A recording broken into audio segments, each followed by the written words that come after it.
Lecture number 4 में आपको मैं फार्मूलाज फॉर वर्क बता रहा था। जैसे formula for work in isochoric process, मतलब आइसोकोरिक प्रोसेस वर्क तो 0 होता। आइसोबारिक प्रोसेस का वर्क का फार्मूला बताए थे, आइसोथर्मल प्रोसेस के लिए वर्क का फार्मूला बताए थे। तो ये एक्चुअली लेक्चर नंबर 4 का ही पार्ट 2 है। तो work in adiabatic process, adiabatic process में वर्क। तो एडियाबेटिक प्रोसेस किसे कहते थे? एक ऐसी प्रोसेस जिसमें PV to the power, adiabatic process मतलब जिसमें heat interaction between system and surrounding 0 होती है, लेकिन उसमें जो इक्वेशन फॉलो होता है PV to the power gamma constant. तो अगर इनिशियल प्रेशर पी आई है तो P I V I to the power gamma, P F V F to the power gamma constant हो गई। ठीक है, तो यहाँ पर P V to the power gamma constant मतलब आप लिख सकते हैं P equal to C upon V to the power gamma. P equal to क्या लिख सकते हैं? तो C upon V to the power gamma लिख सकते हैं। तो वर्क निकालने की जनरल फॉर्मूला क्या है? तो minus P standard D V integrate initial से final, minus P standard D V integrate initial से फाइनल, मतलब इनिशियल वॉल्यूम से फाइनल वॉल्यूम तक। तो यहाँ पर ध्यान दीजिए, एडियाबेटिक प्रोसेस में सब कुछ चेंज करता है, प्रेशर भी चेंज करता है, वॉल्यूम भी चेंज करता है, टेम्परेचर भी चेंज करता है। तो यहाँ पर वॉल्यूम भी वेरिएबल है और प्रेशर भी वेरिएबल है। तो किसी इंटीग्रेशन में एक से ज़्यादा अगर वेरिएबल आ जाता है तो उन सारे वेरिएबल को सिंगल वेरिएबल में लाते हैं बाय यूजिंग इक्वेशंस। तो ये एडियाबेटिक प्रोसेस में आता है। एडियाबेटिक प्रोसेस में आप जानते हैं P equal to C upon V to the power gamma हो जाएंगे। तो यहाँ एक्सटर्नल प्रेशर पर क्या पुट कर दीजिए? तो पी इक्वल टू क्या पुट है? C upon V to the power gamma D V. C constant, इसको बाहर निकाल दीजिए। तो ये सी बाहर निकल आया। तो ये इंटीग्रेट, ये volume to the power gamma इसको ऊपर ले जाएंगे तो जो प्लस है वो माइनस हो जाएगा। तो V to the power minus gamma D V integrate initial से फाइनल।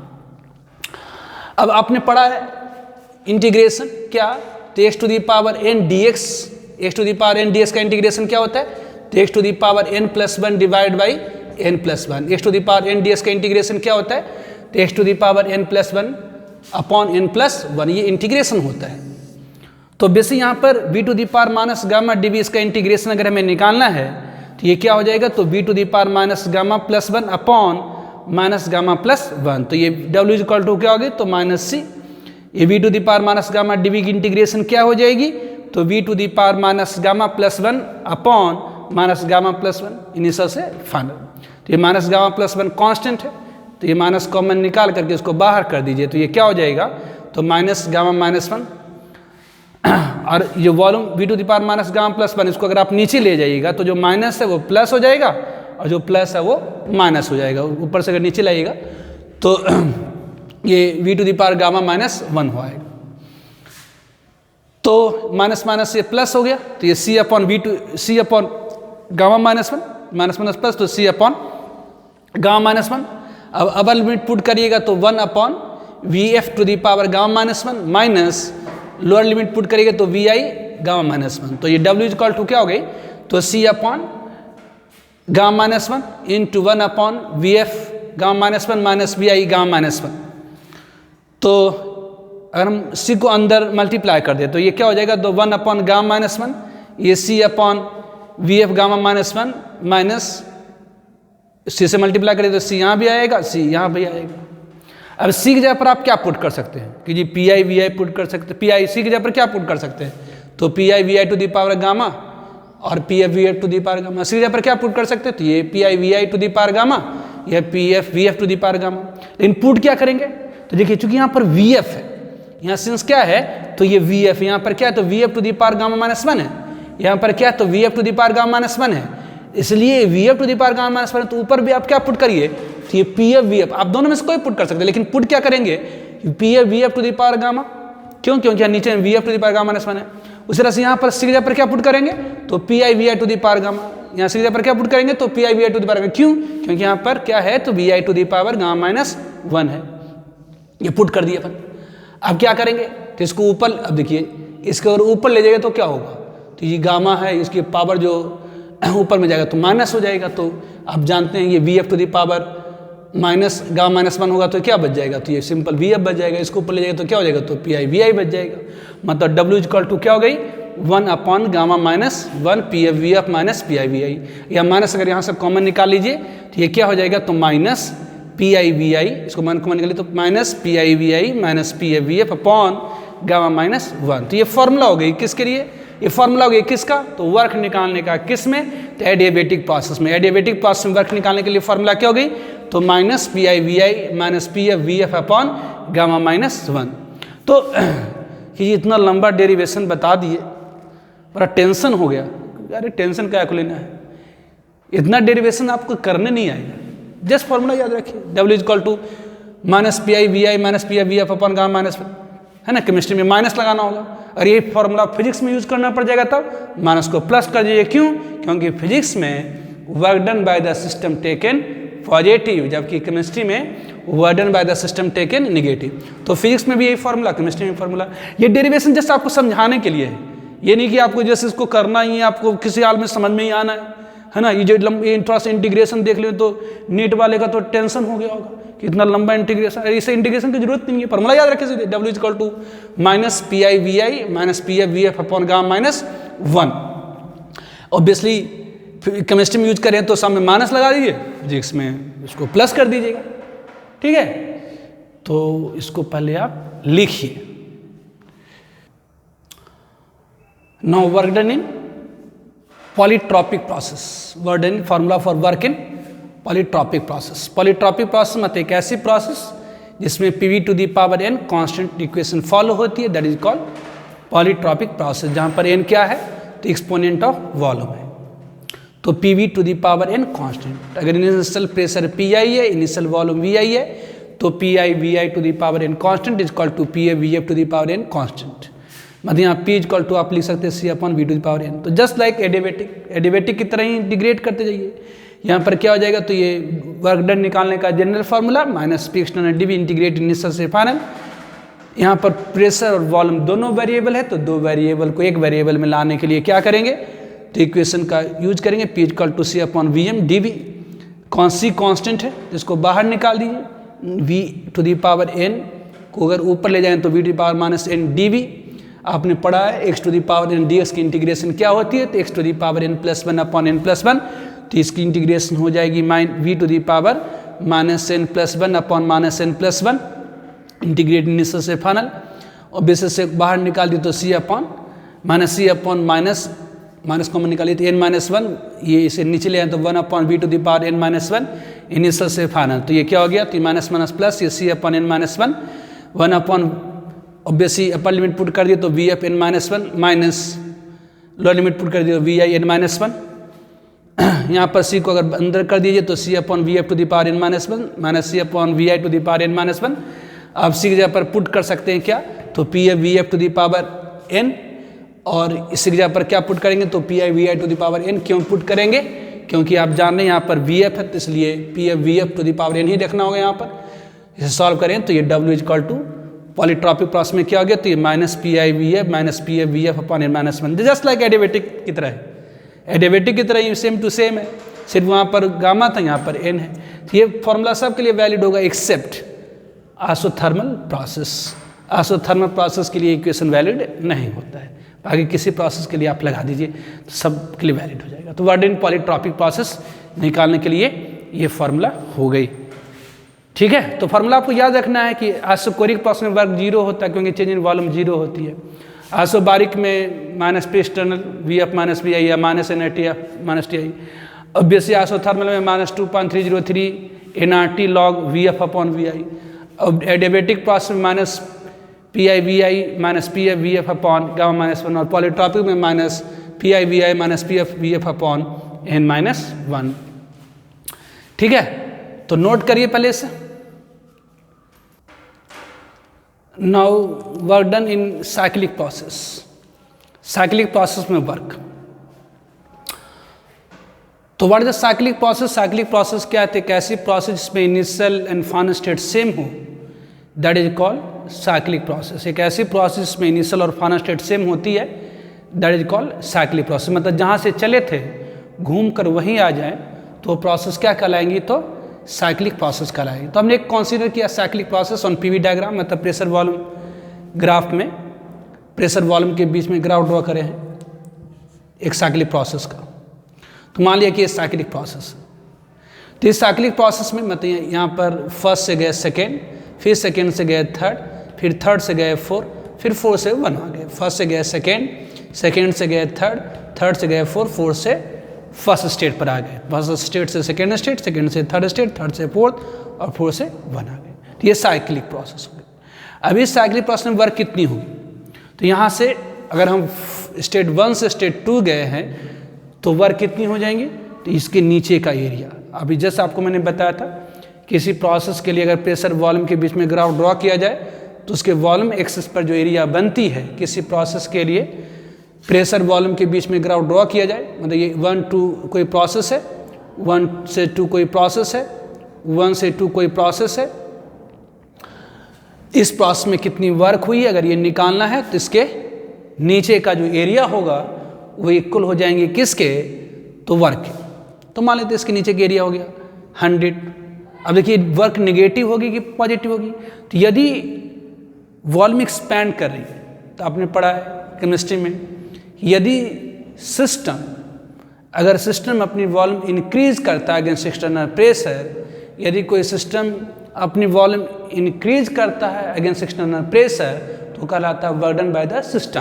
तो बर्डन बाय द सिस्टम क्या ली जाती है, तो निगेटिव, मतलब इसके नीचे के एरिया क्या होगा, तो निगेटिव होगा, मतलब यहाँ से मान लेते -100 जूल। इसलिए इसको ये जो हैच लाइन है, ये जो हैच लाइन है इसकी जो एंगल है वो ऑब्वियसली वॉल्यूम एक्सिस से अपन टिल्ट करके लिए निगेटिव एंगल, यहाँ पर इसका जो स्लोप है वो निगेटिव स्लोप लिए हैं। इन सब लाइन का आपको स्लोप क्या दिख रहा है, निगेटिव स्लोप दिख रहा है, इन सब लाइन का स्लोप क्या दिख रहा है, निगेटिव स्लोप दिख रहा है। तो यहाँ -100 जूल। तो बेसिकली 1 से 2 पर गए तो इसके नीचे का एरिया क्या हो जाएगा, तो वर्क हो जाएगा। तो मान लेते हैं -100 जूल वर्क हो। अब देखिए सेकेंड से थर्ड आए, सेकेंड से थर्ड आए, तो जब सेकेंड से थर्ड आए तो ये क्या है, तो आइसोकोरिक प्रोसेस, मतलब वॉल्यूम कांस्टेंट है।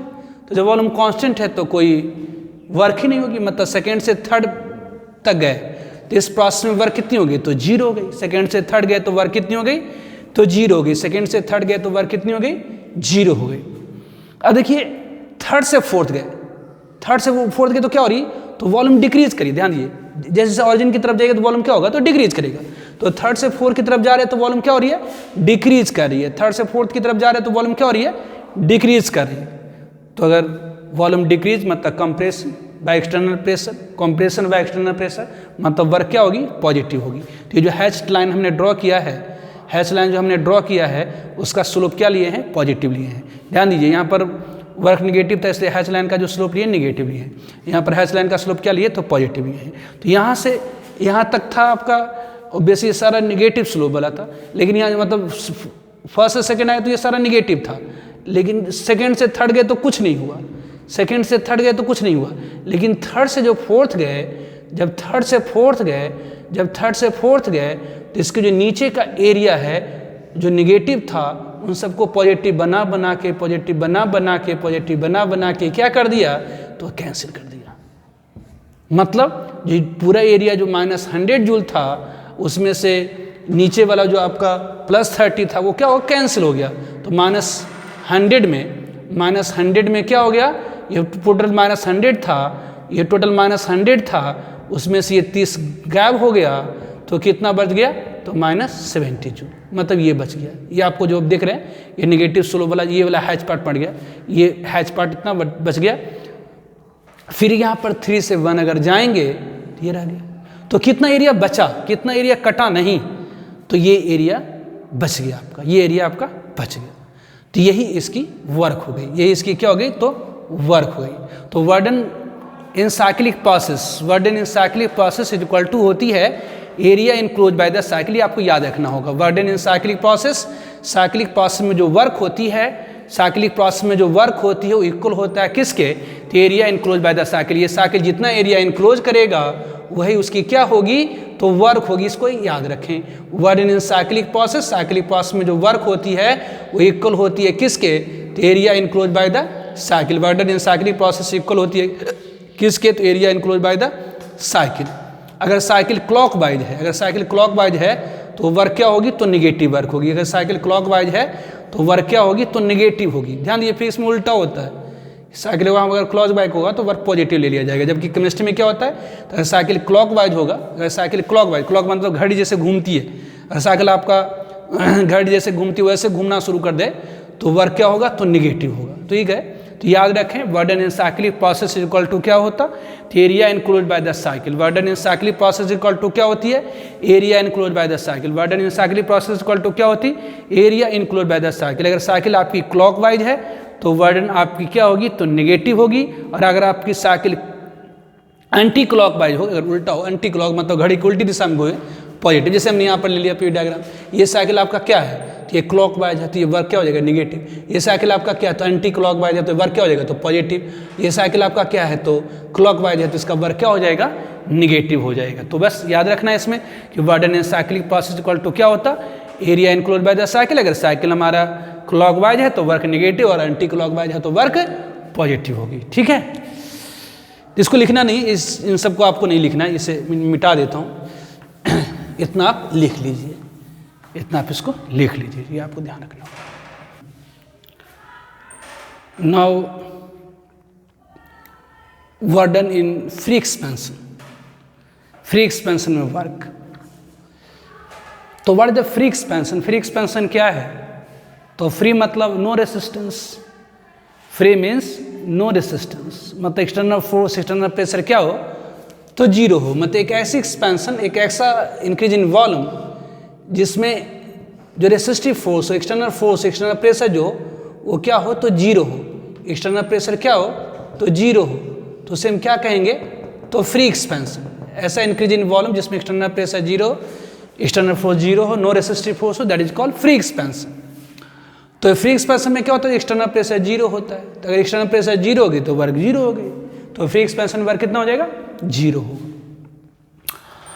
Now path function and point function, what the path function and what the point function. तो हमने कंसीडर करा एक पीवी डायग्राम। इस पीवी डायग्राम में सिस्टम को इनिशियल स्टेट से फाइनल स्टेट तक ले जा रहे हैं। इस पीवी डायग्राम में सिस्टम को इनिशियल स्टेट से फाइनल स्टेट से तक ले जा रहे हैं। कैसे, तो तीन पाथ है। पहला पाथ इनिशियल से गए यहाँ 1 आइसोबारिकली, फिर 1 से गए फाइनल। दूसरा क्या है, तो ये 1 से गए कहाँ तक, तो फाइनल तक, ये पाथ 2 हो गई। ये पाथ क्या है, तो सेकेंड पाथ हो गई। और तीसरा पाथ ये है। तो हम लोग यहाँ पर इनिशियल स्टेट से फाइनल स्टेट तक जा रहे हैं, लेकिन 3 डिफरेंट पाथ्स हमने सिलेक्ट करिए। एक पाथ आइसोबारिकली, फिर आइसोकोरिकली, फिर मान लेते हैं आइसोथर्मली यहाँ चले गए, ये फिर यहाँ आइसोबारिकली, फिर आइसोकोरिकली चले गए सपोज। तो अगर आप फर्स्ट पाथ में जाइए तो वर्क कितना होगा, कि जी अभी जस्ट आपने बताया था कि किसी प्रोसेस का अगर प्रेशर वॉल्यूम का ग्राफ दिया हुआ है, किसी प्रोसेस का अगर प्रेशर वॉल्यूम का ग्राफ दिया गया है, तो वॉल्यूम एक्सिस पर जितना एरिया इनक्लोज होगा वो वर्क होगी। तो फर्स्ट पाथ में वर्क कितना होगा, कि इसके नीचे का पूरा एरिया वर्क हो जाएगा, इसके नीचे का पूरा एरिया वर्क हो जाएगा। इस सेकेंड पाथ का कितना वर्क होगा, तो सेकेंड पाथ का वर्क होगा यहाँ से यहाँ तक गए, सेकेंड पार्ट का यहाँ से यहाँ तक गए, तो इसके नीचे का एरिया क्या होगा, तो वर्क हो जाएगा। तो बेसी देखिए फर्स्ट पाथ में वर्क कितना होगा, तो यहाँ से ले करके यहाँ नीचे। सेकेंड पाथ का वर्क कितना होगा, सेकेंड पाथ का वर्क कितना होगा, सेकेंड पाथ का वर्क कितना होगा, तो यहाँ से ले करके ऊपर छोड़ करके यहाँ से ले करके इसके नीचे। कि थर्ड पार्ट का कितना होगा, तो यहाँ तो जीरो ही होगा, मतलब यहाँ से लेकर के नीचे। तो फर्स्ट पार्ट का वर्क का जो मैग्नीट्यूड की बात करें, मात्रा की बात, तो इससे नीचे का एरिया। सेकेंड पार्ट का कितना होगा, इतना छोड़ करके यहाँ से नीचे हो जाएगा। थर्ड पार्ट का कितना होगा, तो इतना ऊपर छोड़ करके यहाँ से नीचे। मतलब फर्स्ट पार्ट का जो वर्क है, फर्स्ट पार्ट में जो वर्क आपको करना पड़ेगा, जो मैग्नीट्यूड ऑफ वर्क होगी वो ज़्यादा होगी किससे, सेकेंड पार्ट के मैग्नीट्यूड ऑफ वर्क से ज़्यादा होगी किससे, थर्ड पार्ट के मैग्नीट्यूड ऑफ वर्क से। तो पाथ फंक्शन क्या है, तो वैसे थर्मोडायनेमिक पैरामीटर्स, मतलब थर्मोडायनेमिक्स में यूज होने वाले वो सारे पैमाने जो पाथ के ऊपर डिपेंड करती हैं, that is called path function. वो thermodynamic parameters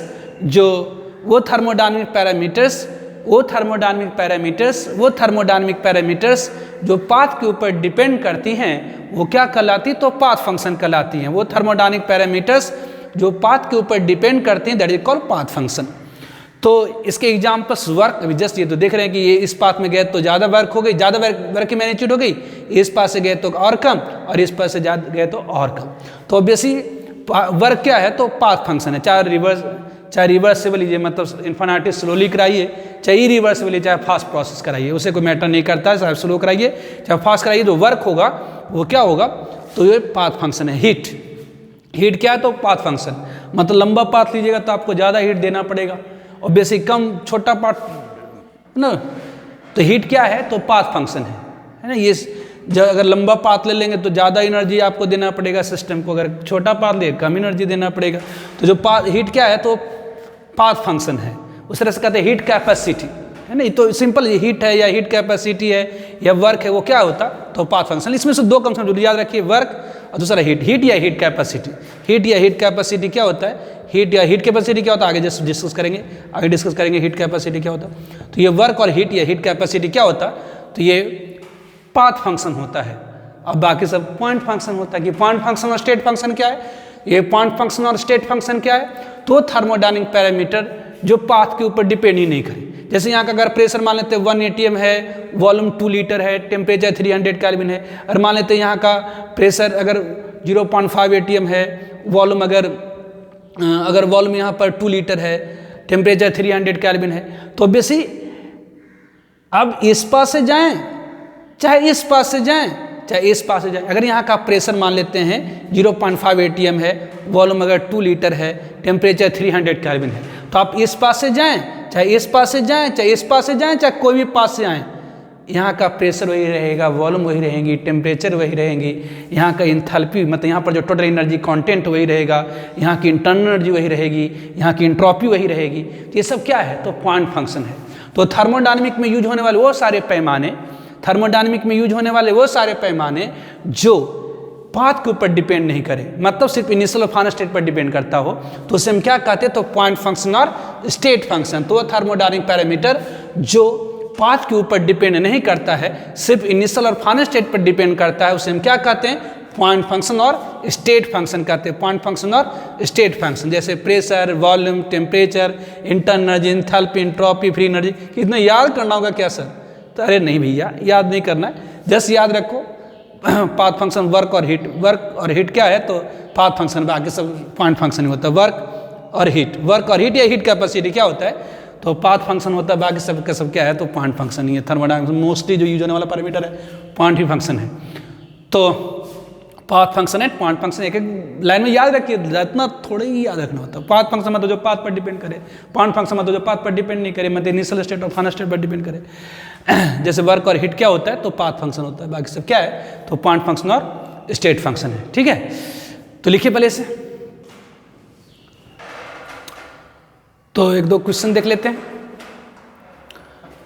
Among the following the state functions is are, among the following the state function is are, निम्नलिखित में से कौन से स्टेट फंक्शन है, internal energy, irreversible work, reversible expansion work, enthalpy. तो अभी just बता path function and state function. Path function मतलब जो पाथ के ऊपर डिपेंड करता, स्टेट फंक्शन मतलब जो पाथ पर डिपेंड नहीं करता, सिर्फ इनिशियल और फाइनल स्टेट पर। तो जैसे बता रहा था, जैसे कि मैंने को जो पाथ फंक्शन होता है, जो भी हीट और वर्क, हीट है चाहे हीट कैपेसिटी है, वर्क है, वो आपका क्या है तो पाथ फंक्शन है। उसके अलावा जो भी इंटरनल एनर्जी है, इंथैल्पी है, इंट्रोपी है, फ्री एनर्जी है, प्रेशर है, वॉल्यूम है, टेम्परेचर, ये सारे क्या हैं तो पॉइंट फंक्शन और स्टेट फंक्शन है। तो first one is the internal energy. Internal energy सिर्फ इनिशियल और फाइनल स्टेट पर डिपेंड करता है, पाथ पर डिपेंड नहीं करता है।